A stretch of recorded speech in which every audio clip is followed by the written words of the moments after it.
के पिंजरा प्रेम के सुगना,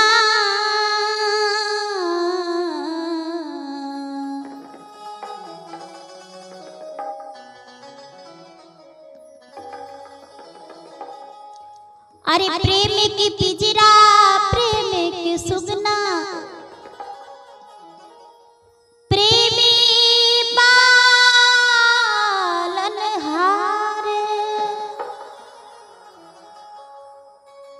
छोड़ के पिंजरा सुगना परइले, भइले महल अन्हार। ए भैया, जब इस शरीर रूपी पिंजरा को छोड़ के जीवात्मा रूपी सुगना निकल जाता है तो गांव समाज के लोग खाली पिंजरे को देखने के लिए आते हैं। आते हैं कि नहीं? आते हैं। और इस खाली पिंजरा को देख देख कर लोग बतियाते हैं आपस में, रोते हैं कि आहा फलाने व्यक्ति बहुत अच्छे आदमी थे।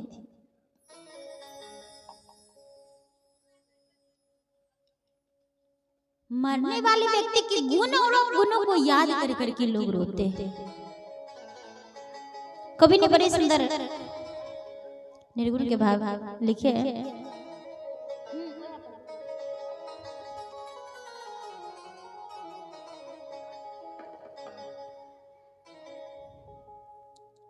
हो जैसे कि जैसे जाम बिना ना करी,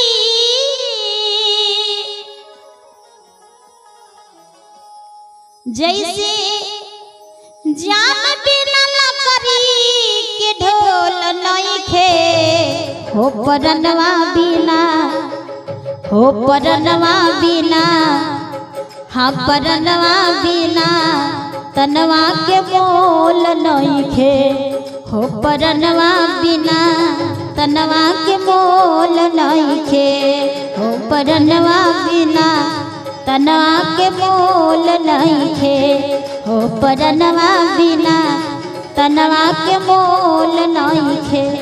जैसे जाम बिना ना करी, जैसे जाम बिना ना करी के ढोल नहीं खे, हो परनवा बिना तनवा के मोल नहीं खे, हो परनवा बिना तनवा के मोल नहीं खे, हो परनवा बिना तनवा के मोल नहीं खे।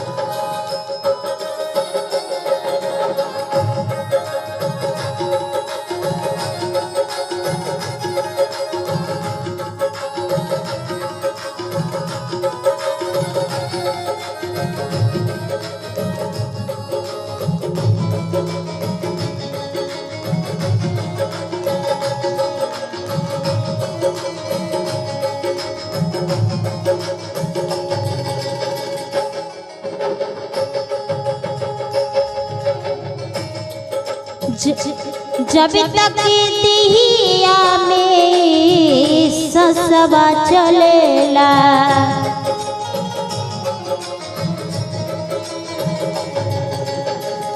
तब तक लोगवा अपना कहेला।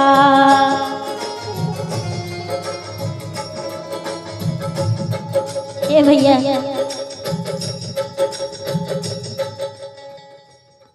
ये सांस जो चल रही है हमारी आपकी, ये बड़ा ही अनमोल है, क्योंकि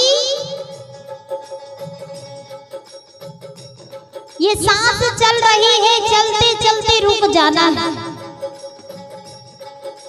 लेकिन कब रुक जाएगी यही पता नहीं। कोई जानते हैं कि ये सांसें कब रुक जाएगी? किसी को पता नहीं, लेकिन चल रही है, चलते चलते रुक जाना है। इसीलिए कहते हैं कि जब तक ये सांसें चल रही है ना, तब तक जो भी करना है कर लो, क्योंकि ये सांसें कब रुक जाएगी कोई गारंटी नहीं। कल के भरोसे कुछ मत छोड़ो कि जब समय आएगा तब हम करेंगे। नहीं भैया, क्या पता कल हो ना हो, आज ही मेरी सांस रुक जाए, तब तो हम पछता के ही रह जाएंगे कि हमने कोई भी धर्म कार्य नहीं किया, सोचते ही रह गए। और तो और सभी लोग देखते हैं किसी भी व्यक्ति की जब मृत्यु होती है, घर परिवार रिश्ते नाते गांव समाज के सभी लोग एक ही बात को कहते हैं कि अगर बेटा के हाथ से अग्निदान होगा माता जी को पिताजी को, ये शरीर जो है नश्वर, इनका कल्याण हो जाएगा। और बेटा अपने माता पिता को मुखाग्नि देता है और फिर तुरंत 5 गो लकड़ी लेते हाथ में, पचकठिया कहे छे बाबा ने, पचकठिया। अब 5 गो लकड़ी लगे आप कहे छथिन हे पीछे फेंक दी हो, आप पलट के नहीं देखी हो, नहीं तो भूत पीछा लग जेतो, टटका टटकी भूत छे। सोचिए, कुछ देर पहले, घंटों मिनट सेकंड पहले अपने माता पिता से संबंधी थे, लेकिन एक सांस रुक जाने के बाद, ये जीवात्मा निकल जाने के बाद भूत बन गए। नहीं, इतना ही नहीं, जब घर पे आते हैं तो लोहा पत्थर आग पानी ये सब छूते हैं कि हो ना हो कहीं वो भूत मेरे संग मेरे घर में न घुस जाए। बताइए, जो व्यक्ति जिस मकान को बनाने के लिए, जिस परिवार को चलाने के लिए, जिस बेटा के लिए, जिस बेटी के लिए, परिवार वालों के लिए क्या क्या नहीं किए, आज एक जीवात्मा निकल जाने के बाद उनके प्रति सबका भाव क्या हो जाता है। और कहते कि भूत घर में घुस जाएगा, किसी तरह इसका पीछा छुड़वा। इसीलिए कहते हैं हाँ, जब तक दिया में ससवा चलेला,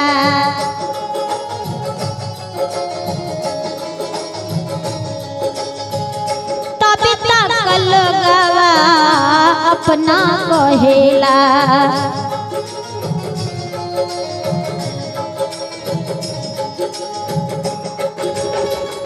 बत्ती बिना दियाला हो,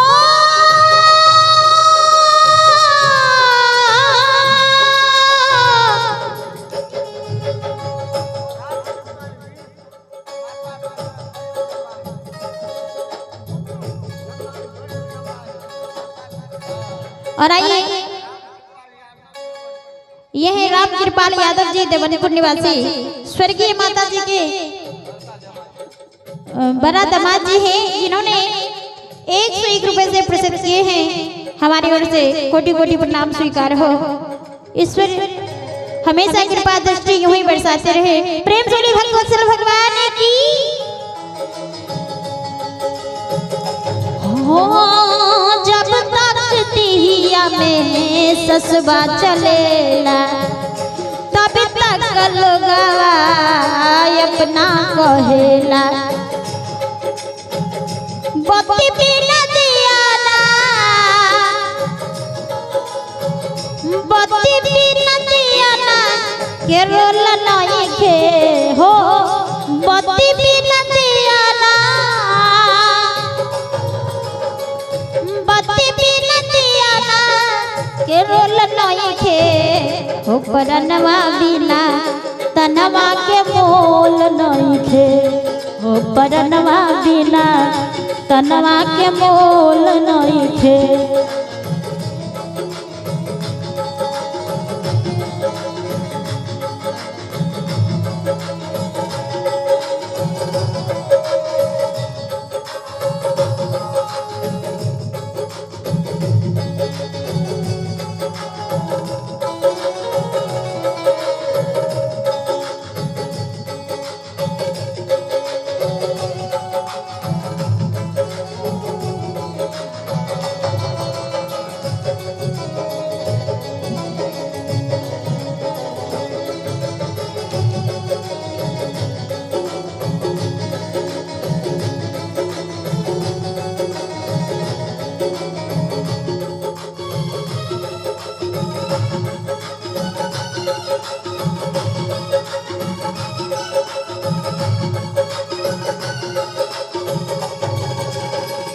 बेटा बेटी नारी सभे स्वार्थ के साथी,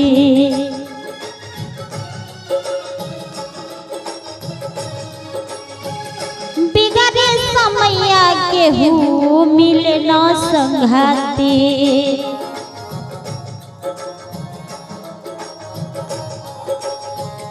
बेटा बेटी नारी सभे स्वार्थ के साथी, बिगड़े समैया केहू मिले न संघाती।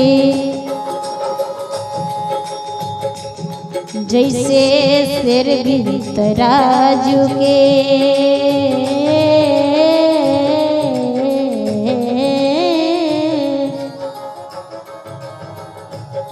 जैसे शेर बिन तराजू के,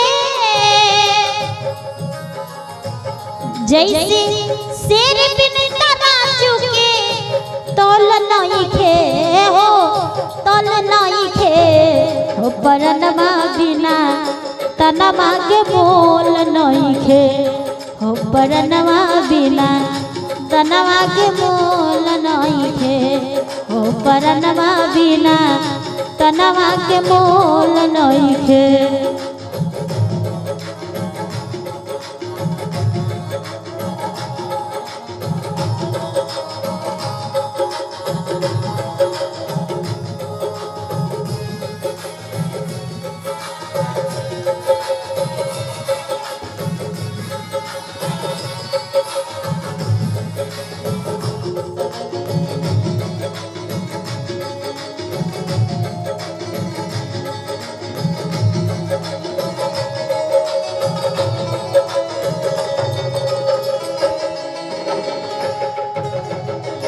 कहली आरती समझाई के,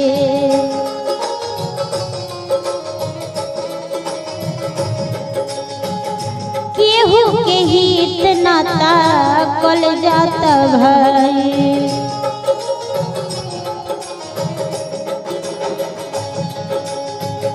कहली आरती के समझाई, केहू के हीन नाता कल जाता भाई।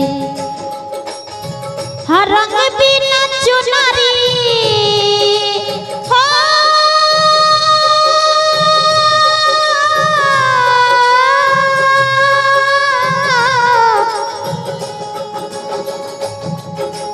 हाथ रंग बिना चुनरी, जैसे रंग बिना चुनरी के मोल नहीं थे हो, रंग बिना चुनरी के मोल नहीं थे हो। चुनिया बिना तनवा के मोल नहीं थे हो, पड़नवा बिना तनवा के मोल नहीं थे।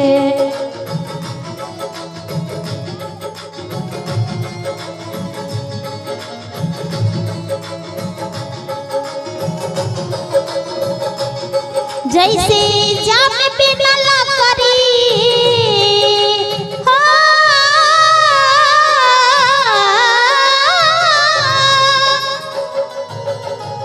जाम बिना लकड़ी, जाम बिना लकड़ी के ढोल नहीं खे हो, परनवा बिना तनवा के मोल नहीं खे हो, परनवा बिना तनवा के मोल नहीं थे हो, परनवा बिना तनवा के मोल नहीं थे हो, परनवा बिना तनवा के मोल नहीं थे हो, परनवा बिना तनवा के मोल